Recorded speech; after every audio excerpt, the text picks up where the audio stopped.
Welcome back to another exciting and thrill-filled adventure with DIY Nautical Dream. Okay, maybe that was a little over the top. Anyways, we'll go ahead and get our next video started. Hi, I'm Rich. I'm Priscilla. And together we're DIY Nautical Dream. Hi guys! Hello everybody.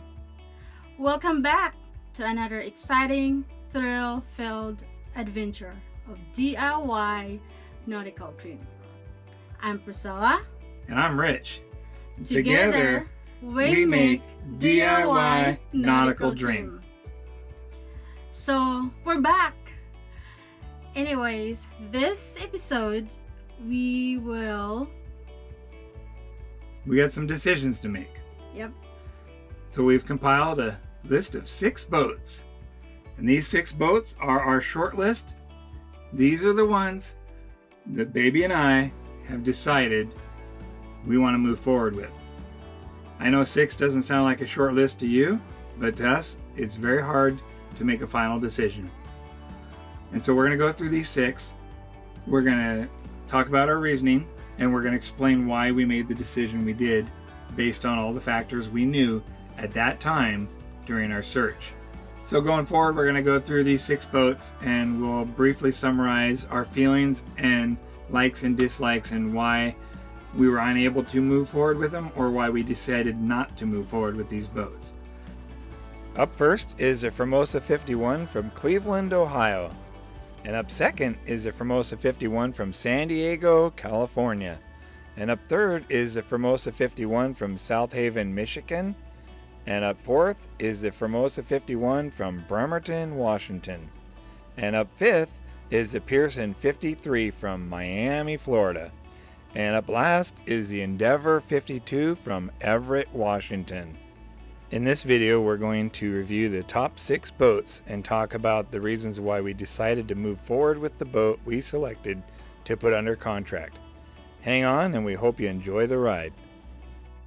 And so we'll start out with boat number 1, which was the Ohio Formosa 51. Now this is the 1980 Formosa 51 from Cleveland, Ohio. Now this was the one that was in the storage shed in Ohio. We traveled there in the wintertime to look at it. It was very cold, and we went inside and looked at this boat and liked a lot of little things about it. It had a lot of positives in it, had a lot of neat things we liked about it. We left thinking about this boat with good feelings, good intentions, and we immediately agreed that we were going to put this boat on our list of boats we were interested in and would want to review again later. Once we got back from our boat shopping trip, we stayed in contact with the broker and continued to talk with them on a fairly regular basis until we got to the point where we were ready to make a decision, right? Once we were ready to make a decision, we decided that we wanted to do sea trial on this boat. We wanted to hear the systems running, the engine, the transmission, those sorts of things. Check out the running gear, make sure everything works. Well, in order to do that, they had to re-step the mast, and they had to splash the boat, and they had to make sure that everything was in running order. To do that, they wanted to charge us everything that was required that was going to get this boat up to running and sailing condition, re-stepping the mast, tensioning the rigging, whatever needed to be replaced on the engine to get it running, like water pump, whatever it was going to need, that was going to be all at our cost, plus the launching fee. And out. And then taking it back out and then taking the mast back down. Everything. That's a substantial cost right there. And so that really weighed heavy on our consideration. And the second substantial cost was going to be transportation from Ohio back to Seattle, Washington. Basically cross country. So add all those expenses together, we came up with a rough estimate on the transportation cost was going to be between $30,000 and $38,000 due to the location of this boat. It's an oversized load, length, width, and height, and weight. So all those are all added fees. We said, well, we got to think about this for a little while, because that's a lot of money That's a lot of money just to move a toy from one part of the country to the other part of the country, to step all the rigging and all those things, and then on-step all of that and take it back down into and put it into shipping configuration was a lot of expense. And so we put it on hold, and then by the time we decided we were ready to move forward with it, it had already sold. They lowered the price, they stepped all the mast and rigging, got it in seaworthy condition, running condition. Somebody bought it, and they were able to do a sea trial and all that, and they didn't have to pay those expenses, where we wanted all those things and we had to pay for them. So long story short, we were unable to move forward with this boat. Yep. Any thoughts? No. Okay. Next. This will conclude our discussion on the 1980 Formosa 51 from Cleveland, Ohio. Okay, so moving forward to boat number 2.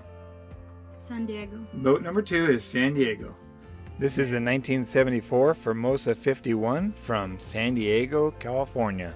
San Diego, California is another Formosa 51, and this one was a little bit older. It was a 1974 Formosa 51, but it was in excellent condition. We found things wrong with it, but not very many. Mm-hmm. Some of them were big question marks.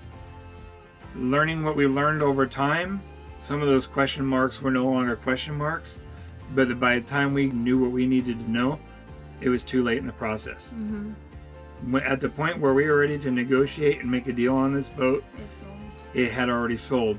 And the reason we waited so long was because the broker, every time we wanted to talk money, he started getting really proud of the boat and acting like this boat was top notch.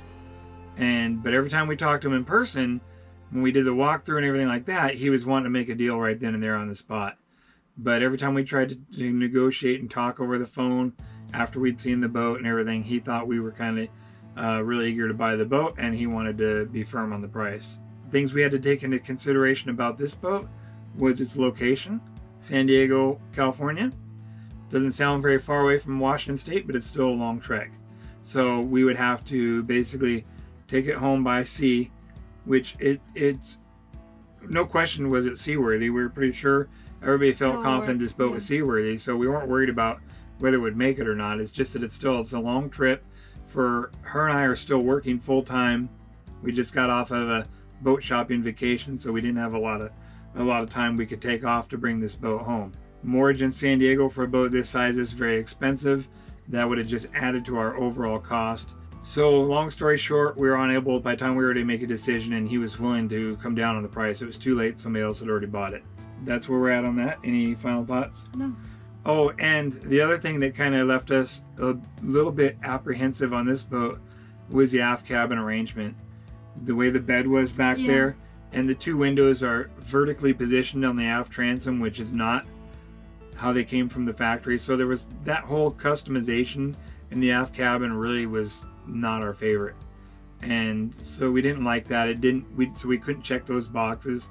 And so we kind of scored this boat a little low on our list. And that's why we also kind of took a little bit longer to make up our mind on it. So that's the answer to that boat. Any final thoughts? No. Okay, we'll move forward.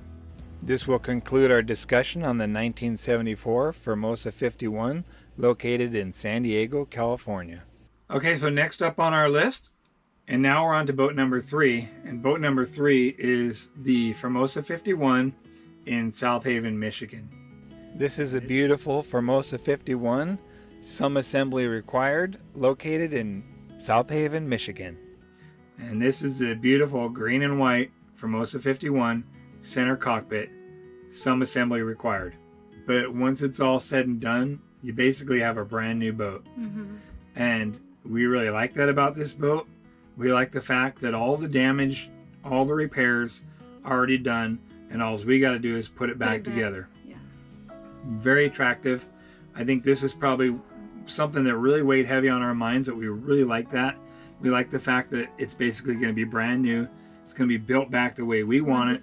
We will know and route all the systems, electrical, plumbing, mechanical, whatever it is.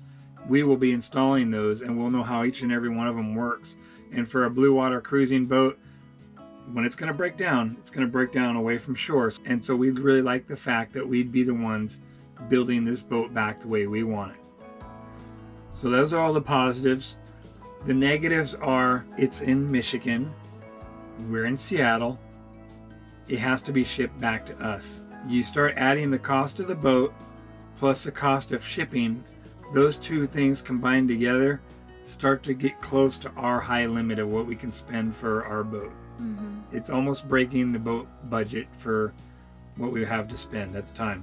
The other thing that really weighed heavy on our minds was, in order to make this boat ready to ship over road transportation, We have to take apart. so we have to take off the cockpit enclosure, the really beautiful handmade wooden cockpit enclosure, which is one of the things we really like the most about this boat. And one of the kind of unfortunate things is when the captain was building that, he built it so strong, so sturdy, he never built it with the intention of ever having to take it off. And so the way it's attached and fastened to the hull of the boat is it's meant to never come off. And so that would mean we would have to cut it somewhere, and it's going to be a visible cut. It's going to be spliced. Although we could probably do it in a really tactful way, and it's going to be structurally solid, we didn't like the idea of cutting it into something he so beautifully built. The other little question mark we had in our mind was the mast and the rigging, and the fact that we would have to get sails for this boat. So the transportation and all those things combined together, it just pushed our shopping budget to the max. Meaning that once we would get the boat back home here to Washington, we would really have no money to start out on our projects. And although this boat came with so many pieces of it to put together, meaning that we wouldn't have to buy and source a lot of items, we still have to pay for a deposit on a boatyard. We still have to have it, jacked and positioned and all that. And we just didn't want to go into it empty pockets. We didn't want to start a project and have to rebuild our boat savings account back up again. Those were all things that we kind of weighed on our mind. We took a lot of time thinking about it, and with what we knew at the time, that's where we were at. So we put this one kind of on the back burner and really gave it a lot of thought, a lot of consideration. It's a beautiful boat, there's no doubt about it, but we were unable to move forward with it based on those factors. We know the people, we became friends with the owners of the boat, we stay in contact with them up to today. This is a beautiful boat, but it really needs to be sold to somebody that can splash the boat on location and start their journey from there.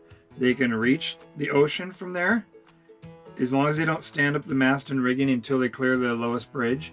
There's one bridge that won't open that they wouldn't clear. Once they get past that bridge, they're home free and they don't have to worry about any clearance issues again. That is who needs to buy this boat. It's not going to go for us on the West Coast unless we were going to splash it and motor sail it all the way around through the Panama Canal. We just don't have time for that.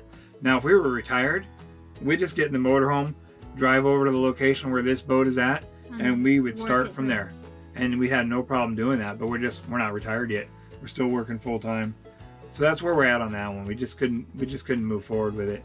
We didn't want to undercut their price so much to the point where they weren't going to make some money back on this project. They've spent tons of money on this. They'll never make back what they've spent on it. We don't want to put them in a position of lowering their bid or their offer to the point of making a sale for us. So that's where we left that one at. And it's still in the market. And this boat is still for sale to this day. And if anybody's ever interested in this boat, we'd be more than happy to put you in touch with the owners or send you the contact information and let you contact them yourself. So they're happy to entertain anybody that's interested in buying this boat. They're very nice, kind, hospitable people. South Haven, Michigan's a beautiful town. It would give you a great reason to travel there and visit this place. It's the kind of place you never want to leave once you're there. That's where we're at on that. Any final thoughts on this one? Okay. So final thoughts on the center cockpit Formosa 51 located in South Haven, Michigan. It's a beautiful boat. It just wasn't for us. It's for somebody that can do it right there on the spot and splash it and start their journey from there. This boat is still for sale. If somebody's interested, we can put you in contact with the owners. Okay, so moving on to boat number 4. Boat number 4 is the 1981 Formosa 51 in Bremerton, Washington. This is a 1980 Formosa 51 located in Bremerton, Washington. She's a leaky tiki. And this is the black and white Formosa 51. This is a beautiful Formosa right here. Really like this one. This one had a lot of really nice features. It's a very strong looking boat. I like the colors of the hull. I like the way that it's painted. And the teak on the bright work on the hull and the deck and the nameplate and everything looks really nice on this boat. But this is a boat that has some issues. It definitely needs the decks record, which requires a lot of work. The teak needs to be removed off of them, and it's also a leaky tiki. And this one's a true leaky tiki. It has a lot of leaks. When we visited the first time, it was raining pretty good, and it was raining inside pretty good as well. We actually visited this boat 3 different times. On the third and final trip we went to visit this boat, we visited the boat with the owner, and he walked us through, explained a lot of things, the what, why, where, and when, and why did they do this, why did they do that, told us a history about the boat. We found out a lot more than we found out with the broker, and the question in our mind was, where's the main mast boom? And he never had it. Where are the sails? There was only a couple sails for this boat, and they were rigged in such a funky way that you wouldn't want to use these sails if the boat is rigged correctly. So basically, it was not something that we liked about that. There were several components of the rigging cables missing. Hang on a second. And each visit always have an excuse why the engine won't run. Yep. And see, on this last visit, there was 2 things we really needed. We needed to hear the engine run, needed to verify the transmission shifted forward and reverse, verify the engine doesn't overheat, because this boat's been sitting for a really long time, and I wanted to know the heat exchanger is good, the cooling system's good, oil pressure is good, transmission's good, etc. Right? He had an excuse this time why he couldn't run it again, because the boat next door, blah blah blah, the boat might smoke, on and on. Okay, that's fine. Had he ran the engine and proved all those things, we probably would have bought the boat that day. We were ready to do that. One other thing that was kind of a big dark cloud over it is the boat had to be moved immediately upon purchase. Well, to find a slip this size in Washington State is not easy to do that time of year. We said, okay, we're going to keep this under consideration. We have a few other boats we need to look at. He was also reluctant to come down on the price. The price was a bit high. So we thought we'd wait it out a little bit and let him soften up on the price and possibly let us have a place to keep the moorage where it's at. He has 2 boats. He only wanted this spot freed up so he could move his boat from another slip to this slip and rent the other slip out. And so we were willing to rent a slip from him, but he did not want to free up this spot for this boat to stay there after we purchased it. So that was kind of another issue that we didn't really, we're trying to find moorage around here for a boat that size was kind of hard to do in the summertime. Okay, so knowing what we knew at the time, we left. We said we'll stay in contact, and we did. But during that period of time while we stayed in contact, we had a couple other boats that kind of moved up on our list that we started to make more important than this one. So we didn't close the deal on this one. We kind of walked away and we never went back to it again. And then eventually he lowered the price enough to where somebody else bought it. Because I kept an eye on it, but we never went back. We never went back and tried to make another counter offer or anything like that. We just let it go. Too many strings attached for us to have to move a boat this size right away when we don't even know if it runs. We couldn't sail it, blah, blah, blah. A lot of things were not answered that we wanted answered. If he would have ran it, checked out the systems were good, we could have made him move forward on this boat, and we'd end up being the owners of this boat. Time to say goodbye to the 1980 Formosa 51 in Bremerton, Washington. So now that leaves us to boat number 5. And boat number 5 is what boat? Pearson. Pearson 530, the Pearson 53 in Miami, Florida. Up next is the 1983 Pearson 53, located in Miami, Florida. This is Baby's all-time favorite. She really loves this boat. Did you like anything about this boat? I like this boat. We tried very hard to get this one. Yep. But by the time we're back from our trip, it was already sale pending. Yep. Is that correct? Yeah, it was under contract. So when a boat is under contract, that means somebody's got a deposit on it and it's pending sea trial survey, those kind of things. We like this boat a lot.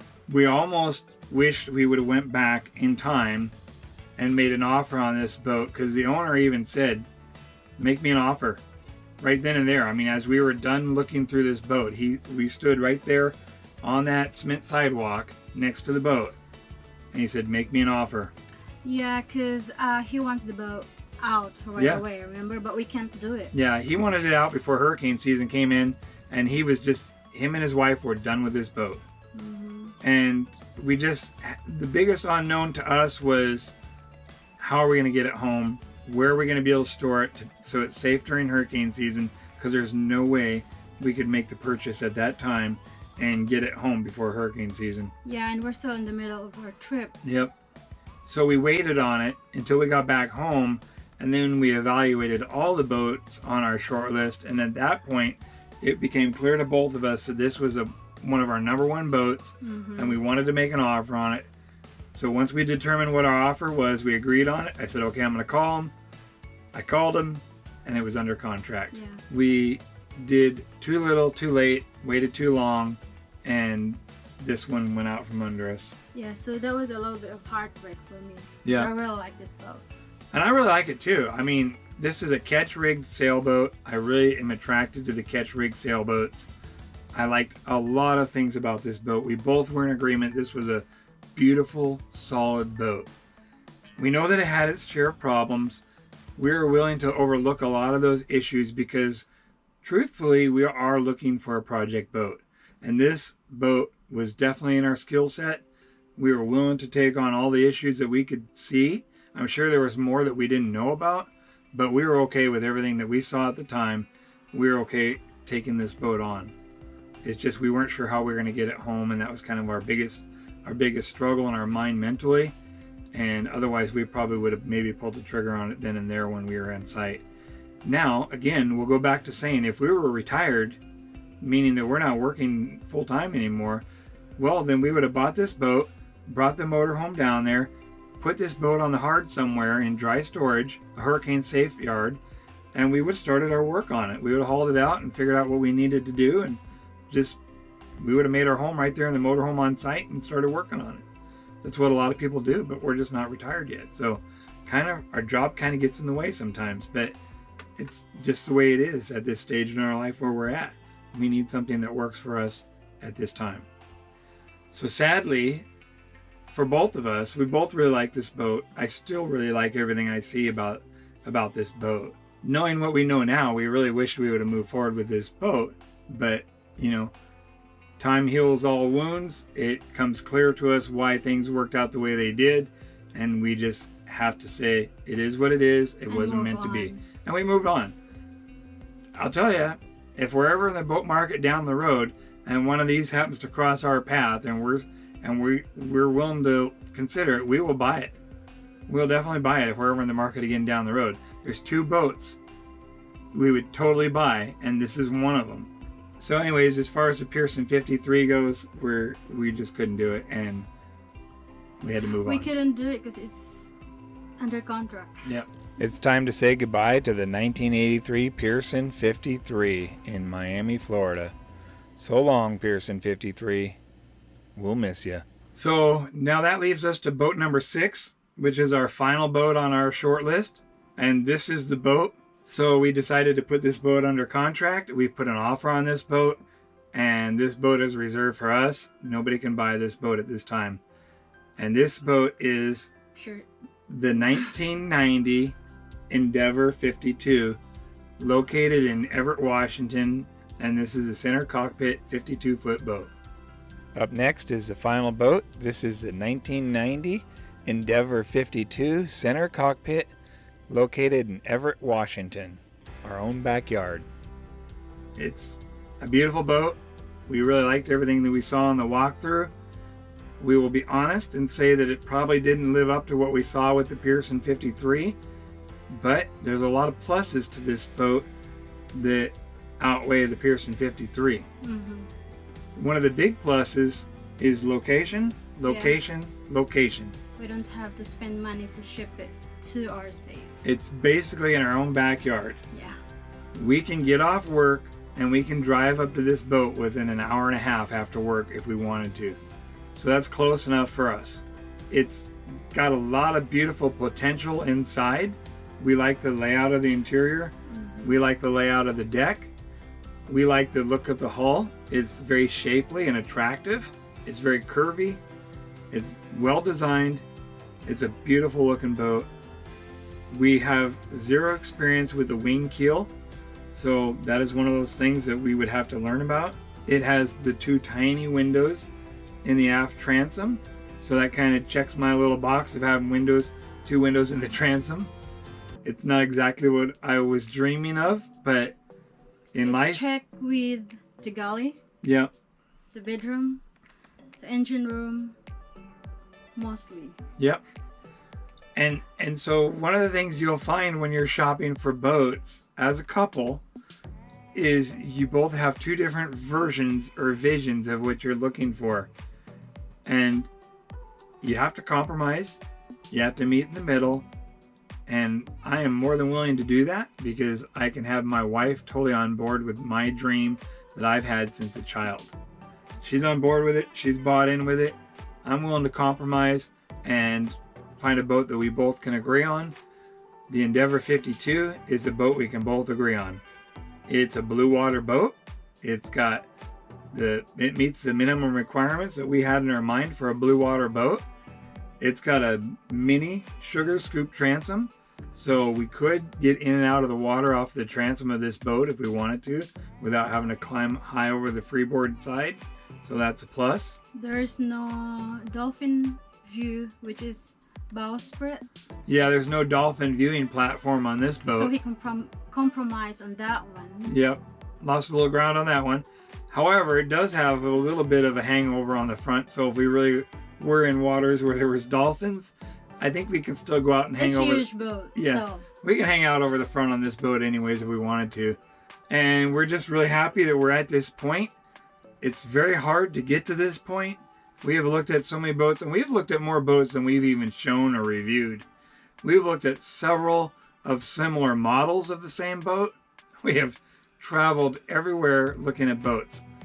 I couldn't even tell you how many boats we've looked at. We've only shown a fraction of the ones, and these were the ones that we were really seriously considering. Yeah. So we didn't want to show you guys and bore you guys with the ones that were the Gulf Stars and these other boats that we looked at. They were beautiful, but we didn't move forward on them. We looked at a couple of Vagabond 47s. And then we walk, I was like, Yeah. So it is what it is. I mean, we just eventually figured out what we really like. We eventually figured out what we agree on. Doesn't mean that going forward in the future, if we are in the market for buying another boat, there are two boats we would seriously consider for our next final, possibly final boat. Pearson 53 and or a CT 54 or a CT 56 or a Formosa 56, right? Yeah. And there is a Formosa 56 in Hawaii that we really almost traveled to go see, and to this day it is still for sale. We almost went there, but we were unable to pull the trigger on it at the time just due to traveling and the situation, all that stuff going on. We just didn't want to go through all the hoops and hurdles. So, Final thoughts? Final thoughts? No, we get this boat. It's pending. It's ours. So well, it's ours contingent upon survey and sea trial. So this boat's been sitting for between 6 and 8 years. So the engine needs to run, the transmission needs to work, the generator needs to run and work, all the electrical systems need to function, and it needs to be seaworthy, and it needs to pass the survey. It has to meet the minimum requirements of the survey. Any of those things don't fall through, we may be walking away from this boat, or we may be, I don't know what we're going to do. We just, we're kind of out of boats at this time, so we just have to see where we're at. So we might done on our boat shopping, but there's still more exciting and let's say a little bit of heartbreaks after this. Yeah, we're not. So yeah. Stay tuned, guys. Yeah, stay tuned. And we just really want to say thanks a lot for sticking with us.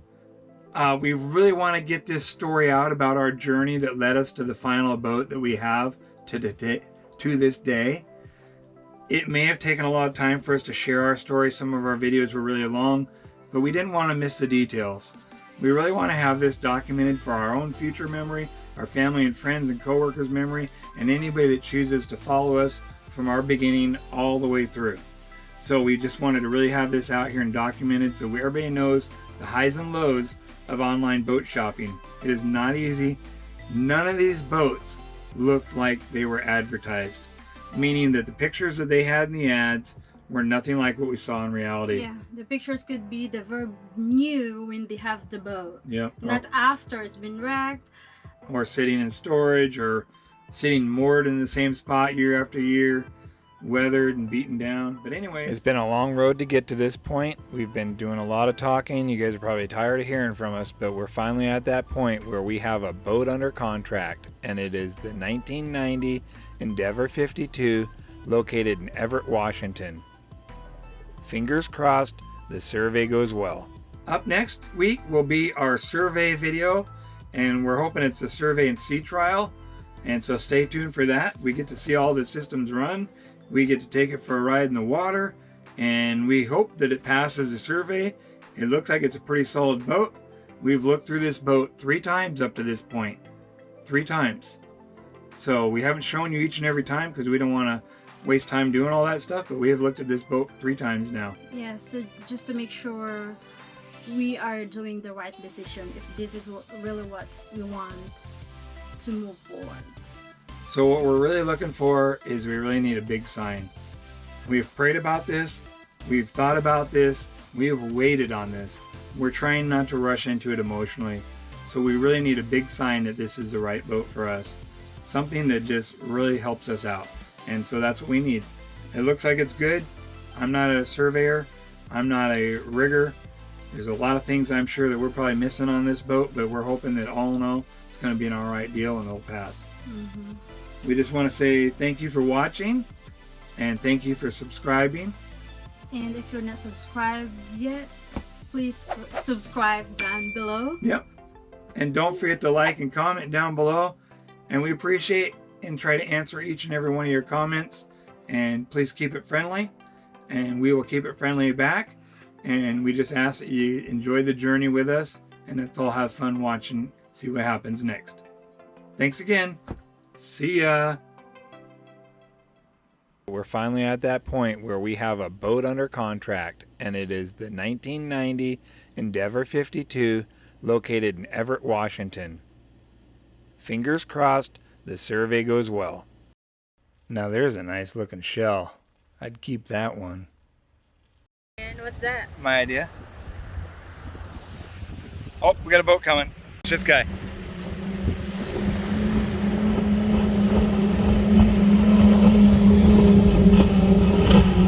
Nice. Dang. 5 engines on the back. That was sweet. So going forward, we're going to talk about... What? Okay.